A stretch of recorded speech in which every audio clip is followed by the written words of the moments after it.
see. Hold on. I just ate, so yeah, I was coughing a bit. What am I gonna do with all these things in my way? There's two people on the show. Let's see, how do you do this? Where's my link? Share.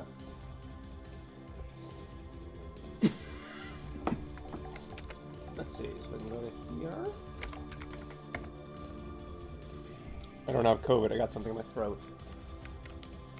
I mean, maybe I have COVID, but I did get something in my throat, and that's not what the coughing is.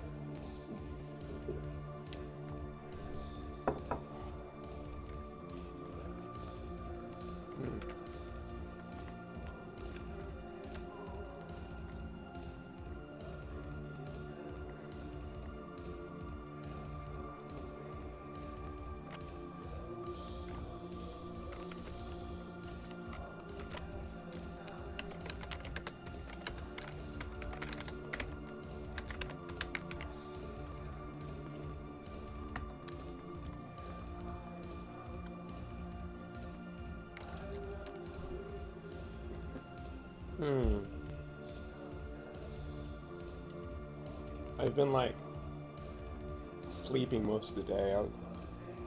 I guess it just takes more out of me, you know, like it's all night hack sessions. Like I just can't, I'm like not functional the next day. Or maybe I always was. And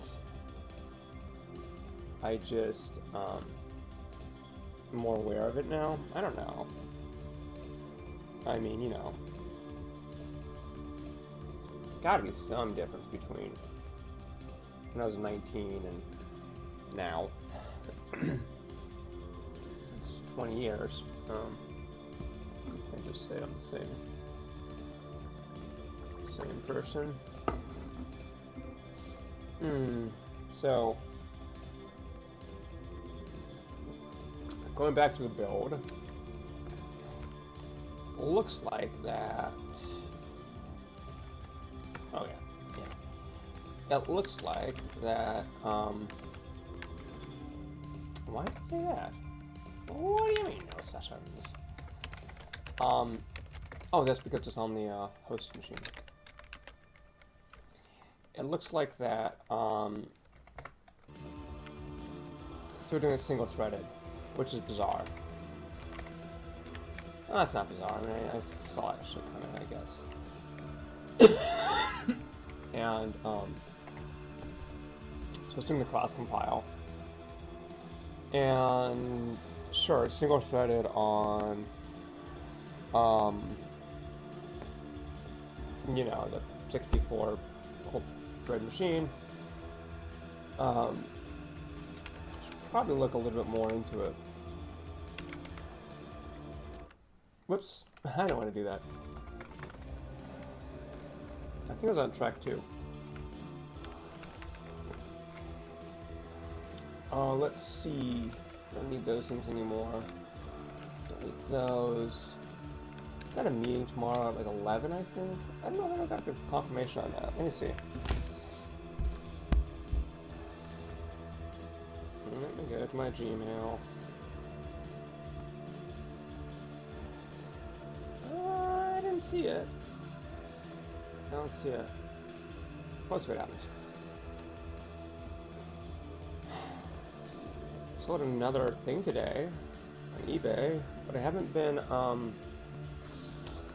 been posting new stuff recently, which has been kind of crazy. So I need to start doing that more.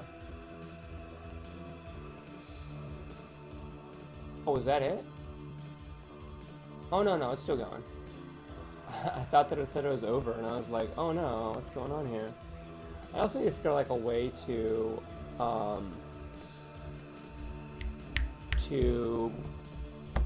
do this what am I gonna say? To put it somewhere else. Like it's not like I need it to not be here. Oh, he's gonna come and lurk. Oh hi, how are you? So I I don't know how else to show this, but like I've got a desktop. I can do it. So let me do it this way. This would be the best way to do this. So I can do this. Let me GIMP it, because I don't think I've got that tool on here right now. So basically, on my desktop, what I have is I've got these little these red squares, and so I've got a space below down here where I can like do things, and then the space up here where I can do things, and then you can see everything in between. So if I have something I think might be private and I shouldn't be putting public to the world, I can keep it down there. So it allows me to sort of have some space around. And as you can see, the audio is mixed in. So I've got this thing over here where I was doing this demo yesterday, but I could, let's say, lower the music. No, that's lower that's lower the music. Or I could lower my microphone, so I can do this stuff independently. Pretty nice. So yeah. So I think that part of the reason I was doing this is that I seem to get more things done when I sort of do it publicly. It's sort of like saying, okay, hello world, you can like look over my shoulder. I think that the only sort of thing I don't like about the process is that I end up creating just an archive of stuff on YouTube, which sort of like brings down the overall quality of the content, but I don't know if I care that much, because like I don't really have a lot of good stuff on there, like I've got like 7,000 views over like my entire lifespan. Like we're not talking about like high quality, I'm not a YouTuber, so so I think it's okay if I just post stuff like this. It's just kind of an experiment to see, like, I don't know. Maybe it's because it's more social, and I feel like I'm just, even if I'm talking to myself, I'm still talking with potentially others that are watching, if you will. And it kind of normalizes loneliness a little bit. Maybe that's it. I think that maybe that's why there's like a lot more podcasts and things like that, is that people can speak into a microphone still, right? You can turn on a camera. And it's kind of like they're befriending their technology, right? Because we've forgotten how to interact with humans, and so now we're just doing a straight interaction with pieces of metal. And sort of pretending them to be humans. Yeah. It's a very complicated if you think about it. That probably speaks to why a lot of gamers do it, right? Because there's something very isolating about the gaming experience that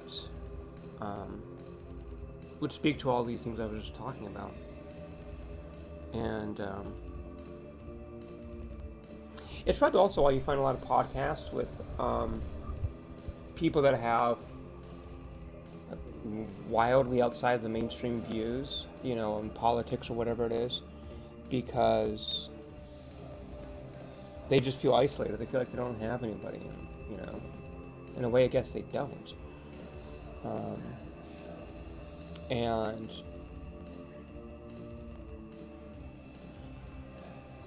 maybe it's that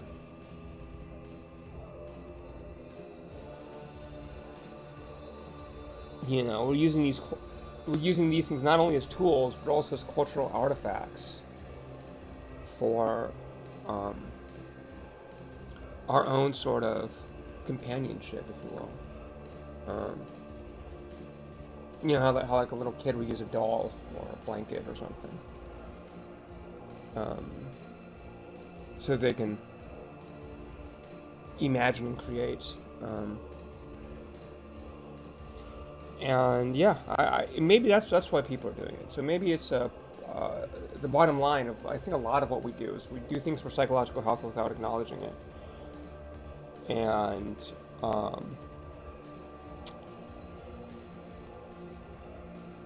we don't see it as such. We say, I want to do this, but I don't know why. Because I think that, like, maybe we don't have the language for it, or we don't have the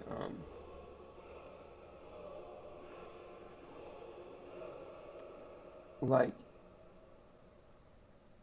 it exists in our emotional psyche, if you will, but it doesn't really come up to our intellectual one. So so we feel it, but we don't think it, you know? So we're compelled and engaged, but we don't really sort of, like, yeah. So maybe that's it, you know? Maybe it's a companion for the loneliness.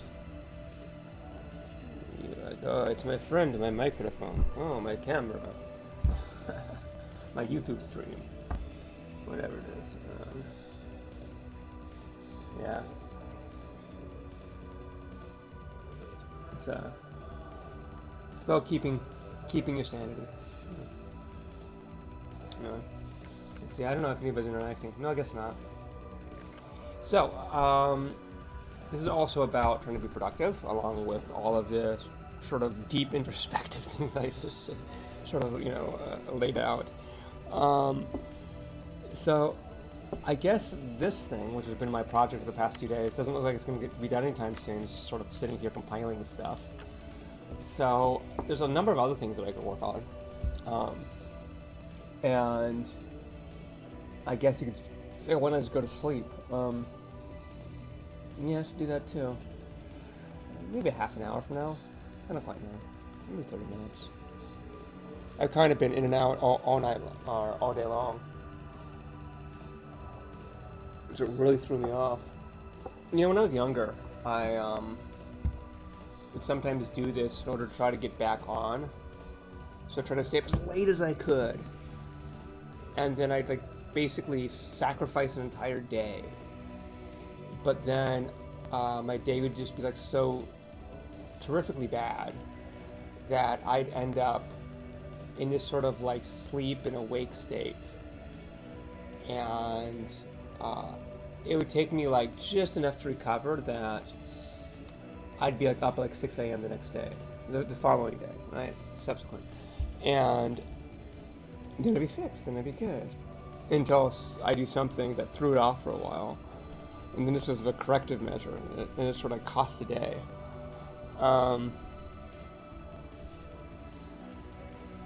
And I used to do that strategically, I think, when I was in college.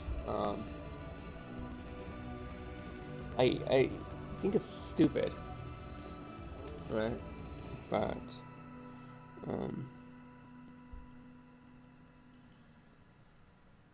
in a list of stupid things, it's probably doesn't make the top 10. So I don't think it's that bad. Oh man. What else? It's a project I've been meaning to do and finish for a long time. I could do that. I could look into all of my projects that I've been meaning to do and maybe work more on that. So this was my setup for the microphone and the music that I was able to achieve. Got that part done. That was nice. Should probably use this post-it note and maybe do some other things. Write things down, you know? I don't know. So tired. I thought I could get up and maybe just do this and then I'd be able to get into things. But I'm just not feeling it, like. And I have to get over that. I have to get over this kind of, like,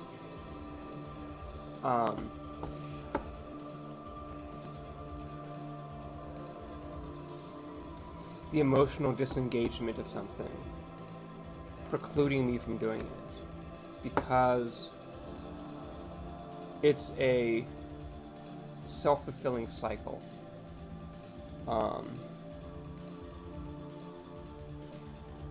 being emotionally disengaged from it makes me more disengaged. You see, like it goes in its own direction, if you will. Whereas if I sort of like fight over it, then I could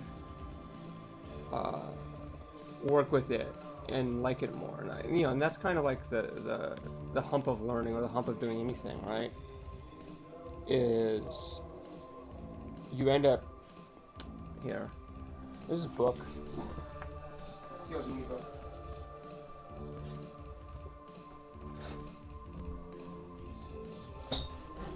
It's almost like it'd be better for me to take a picture of this and then put it on the screen. Probably would be.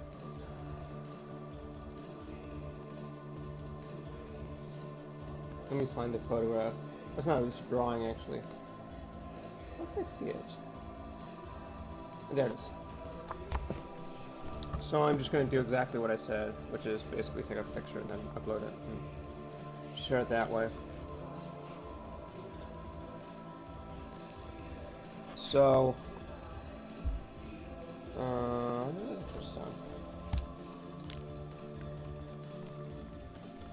we'll go over here. Cool. So this diagram basically talks about how for people that like were doing water saving, at first they would do it. They will promise a publicity that they, if they did really well on it, they'd be able to be mentioned in the newspaper. And so they said, okay, I'll try that. And then as they did it, or is it, let's see what it says here, energy research.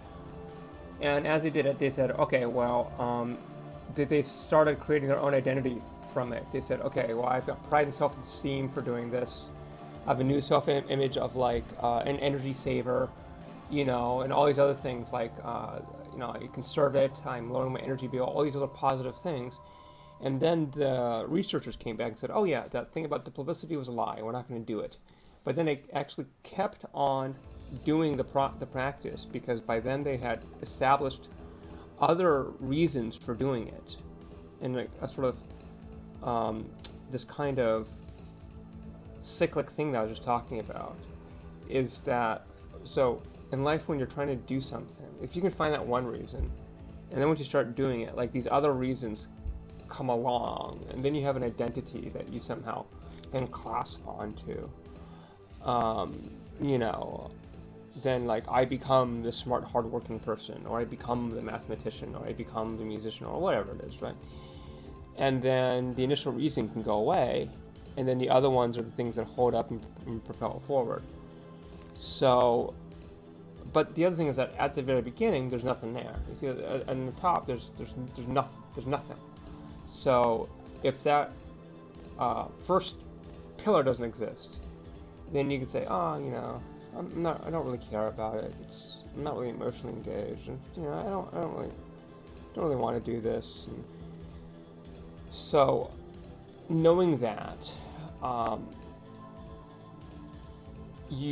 the way to combat that is say, get over that. Make that first post, if you will, and then see if those other ones come along.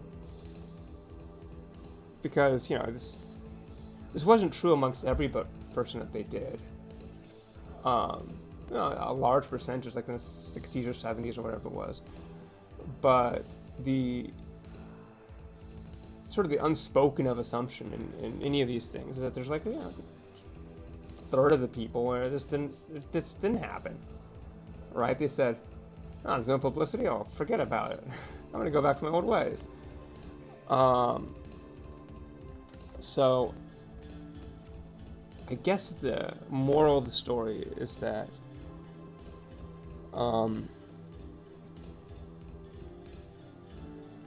you can't allow yourself to stop yourself from doing things, right? And I think a lot of people struggle with that, including myself, right? Is that you keep yourself a little bit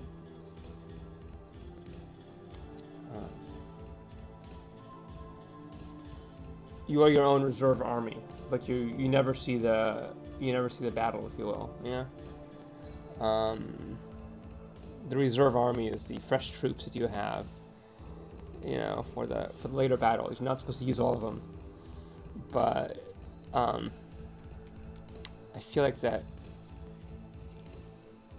we try to preserve and reserve ourselves, and it's to our own detriment, yeah. So it's a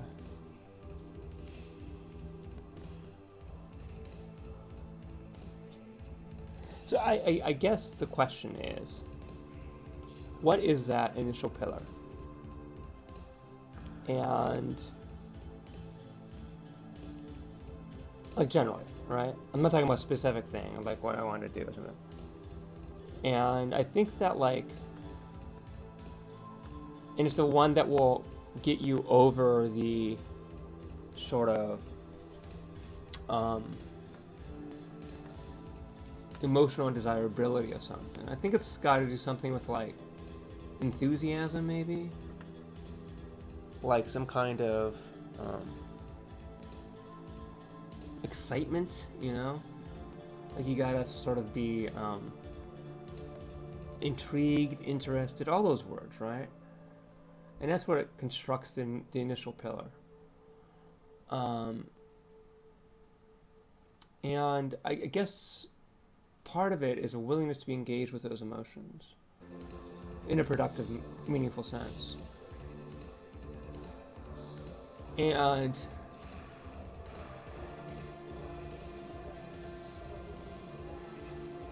maybe as you get older, it just doesn't do it as much for you anymore, right?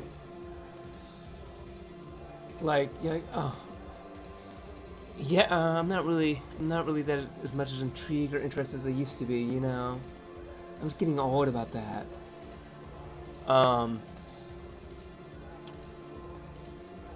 And it's sort of I guess that's part of maturity. Maturity is about constraint and control of your emotions.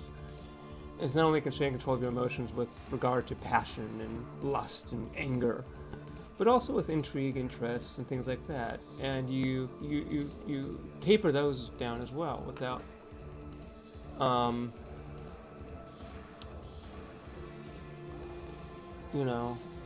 maybe without realizing it, because you do it all at once, right?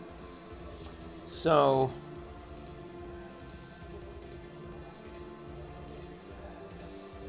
you lose it all, right? The volume goes down in all of them. I don't know. Anyway, there's enough sort of waxing. Let's see if I can get some work done. I don't know. Let's try... I've got one cookie left. I was gonna go and get some more, but Smart and Final closes an hour early now, so... It's okay. I shouldn't be having so much sugar. Yeah, go get that.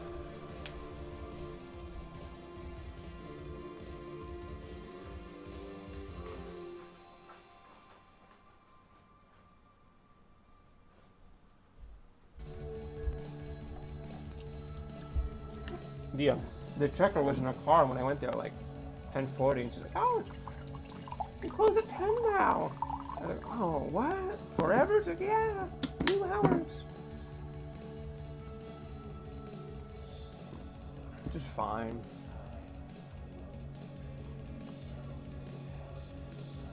It's fine. What am I gonna do?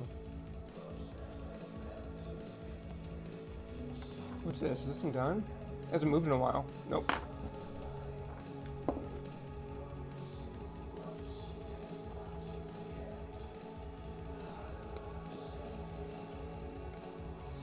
So,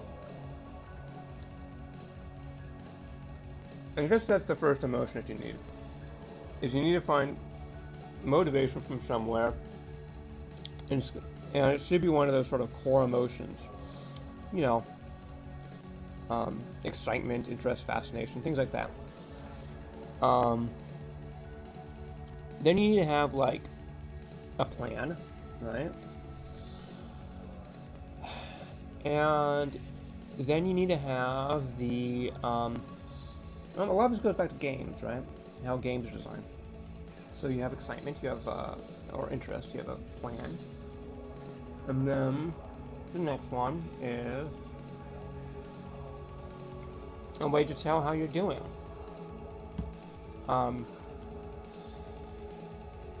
There's a, what did I see? It was something like,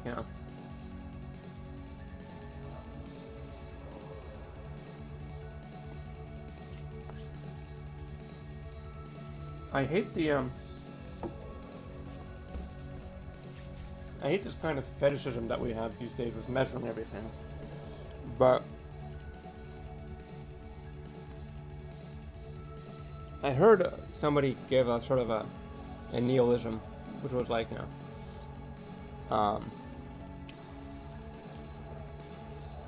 it can't be improved if it can't be measured. Like it can't actually go anywhere. At least you can't measure where you're going, right? Which is a very interesting idea, right? I mean,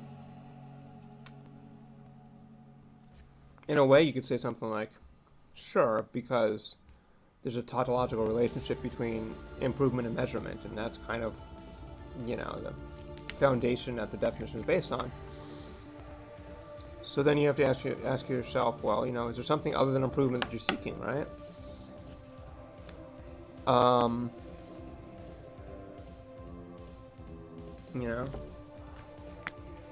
Let's say you're not trying to get improvement. Let's say you're trying to get something that's not being measured. What can you do with it? I think that there's a better and improvement or synonyms in some way, but I think it's true. But is that, is that always the goal? Is the goal different? No. The problem with things like improvement or better is that there's an assumed purpose. There's an assumed sort of priority behind it. And if you're fundamentally questioning the priority of pursuits, then you can't really work towards something better. You can only work for something different, right? So I guess that's really my problem with those things, is that it pre-configures the priorities, right? Well, and the purpose. And yeah, I don't feel like I'm gonna get anything done though today. It's almost midnight, and I sort of have a headache, and I just want to go to sleep. So I guess maybe what I can do is, nobody's really responded, is maybe go lie down for, I don't know, an indeterminate amount of time, and then if I really have some energy, I can get up and actually do some work. Because I don't feel like I can get anything done right now. At least nothing like, intense. Yeah. It's gonna be short, but I might be back later when y'all are asleep. Okay, it's fine.